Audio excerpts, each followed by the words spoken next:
like calling for Superman when you've killed Clark. My metaphor meanders, there's no grander scheme. I'm just whiling the time away till the next scene.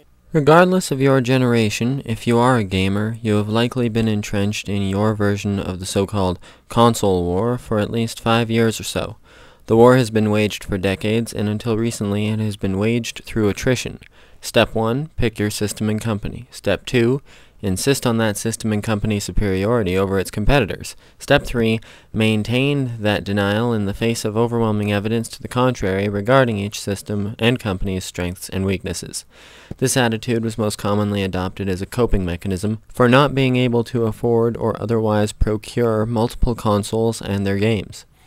It cannot be denied the only true victory to be had in the console war is to own all the major systems of the era, though in truth, the only people who win the console war are the companies themselves, and the publishers they're in bed with. Bearing that in mind, I'm going to offer a few figures. $900, $591.06, $308.94. You know what these figures represent? Figure 1 is the current price one would have to pay to purchase the 3 primary video game systems out today, PS3, Xbox 360, and Wii. Figure 2 is the hypothetical current price after inflation for the 2 major video game systems released in 1991, namely the SNES and the Genesis. The third figure is, of course, the difference. Even factoring in a PS1, which I believe is second-generation console war, the difference is still considerable when one factors in the figure multiplied by the total audience. Does this not seem incongruous to anyone else?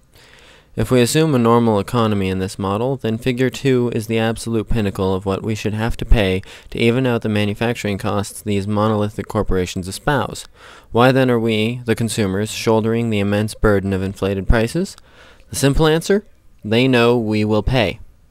See, upon initial inspection, the most glaringly obvious change from Figure 1 to Figure 2 is not the economy, the industry, the concept of advertisement, though I've no doubt these factors have had their effect. Rather, it is the player, the audience, the consumer. Since the days of stomping 16-bit Koopas and grabbing gold rings at Mach 7, we have all grown up, not to say we've matured, and gained an appreciable degree of financial independence.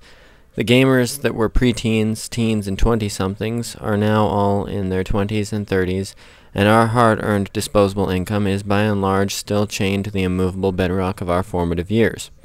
Quick show of hands, how many people bought Super Mario Galaxy because they played Mario 64? Yeah, thought so. Flashback roughly a decade, and none of us, or few of us at least, had money we could call our own. We were tied inexorably to the apron and purse strings of our forebears. Half of getting a new game back in the day was convincing your parents that the game served some form of purpose and wasn't just so many blinking lights.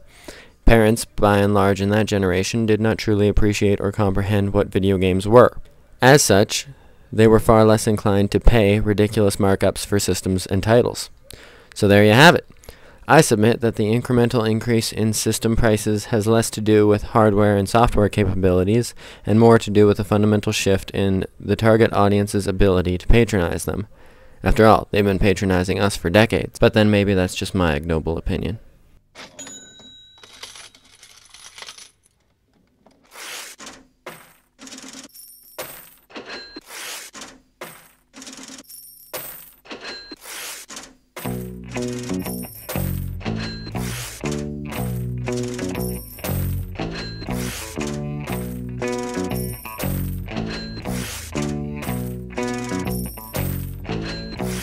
Subscribe!